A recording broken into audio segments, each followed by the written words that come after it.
Jail से निकलते ही राम रहीम ने अचानक से हनीप्रीत को बना दिया रूहानी दीदी। पहली बार कर दिया ऐलान अब आगे क्या करने वाला। जब पूरा देश दिवाली मना रहा था उसी दौरान राम रहीम के दिमाग में कुछ और ही चल रहा था और कुछ घंटे बाद अपने ऐलान से ऐसा बम फोड़ दिया कि हर कोई हैरान रह गया।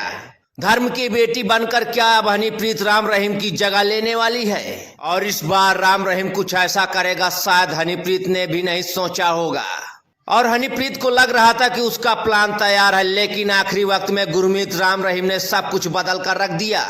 राम रहीम जिस दिन जेल से बाहर निकला उसी दिन से कहा जा रहा था कि इस बार कुछ तो बड़ा करने वाला है और अब कुछ ऐसा कर दिखाया है। राम रहीम क्या करना चाहता इसकी पूरी जानकारी हनीप्रीत के पास थी, लेकिन दोनों के बीच जब आखिरी मीटिंग हुई उसकी खबर भी किसी तक नहीं पहुंची। लेकिन दावा किया जा रहा है कि उस मीटिंग के बाद ही हनीप्रीत को पता चल गया था कि गुरमीत राम रहीम अब क्या करने वाला है।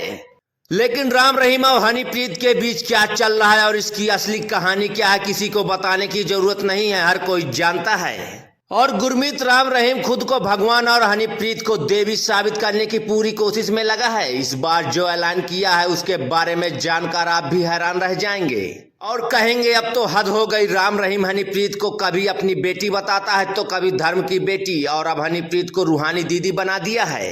और हिंदू धर्म में तो रूहानी का मतलब किसी मरे हुए इंसान की रूह यानी कि आत्मा से जोड़कर देखा जाता है। और पिछले कुछ दिनों से कहा जा रहा था कि राम रहीम डेरा सच्चा सौदा की गद्दी पर अपनी मुंह बोली बेटी हनीप्रीत को बैठा देगा। लेकिन इसकी असली वजह यह भी है कि राम रहीम ने अपने परिवार की जगह पर हनीप्रीत का नाम ही दिया है और इस वक्त राम रहीम की विरासत को भी हनीप्रीत ही संभाल रही है और पूरी तरह से मदद भी कर रही हैं। और 40 दिन के पैरोल पर जिस दिन बाबा निकला उस दिन हनीप्रीत खुद गाड़ी से लेने गई थी और सीधा सुनारिया जेल से यूपी के बागपत आश्रम तक आए थे। और यहीं पर फिलहाल राम रहीम है जहाँ से सत्संग कर रहा है और अपने हर सत्संग में राम रहीम हनीप्रीत को प्रमोट कर रहा है। यहाँ तक कि हनीप्रीत का नाम बदलकर रूहानी दीदी कर दिया है।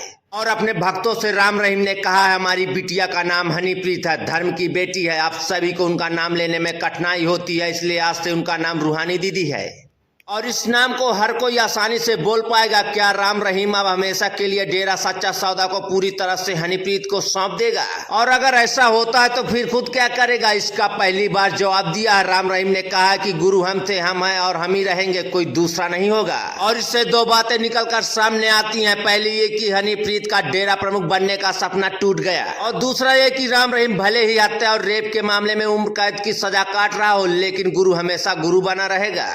और कैसी ये विडंबना है कि एक रेपिस्ट आज भी खुद को भगवान बनाने में लगा हुआ है, जेल से निकलकर सत्संग करता है और आम जनता ही नहीं बड़े नेता भी उसके चरणों में नतमस्तक हो रहे हैं। लेकिन जिस तरह से हनीप्रीत का नाम बदलकर रूहानी देवी कर दिया, क्या हनीप्रीत भी अब कुछ राम रहीम जैसे सत्संग करने वाली है? और वैसे आपको क्या लगता है? अपनी राय कमेंट बॉक्स में लिखकर बता सकते हैं। उत्तर भारत टाइम्स के लिए ब्यूरो रिपोर्ट।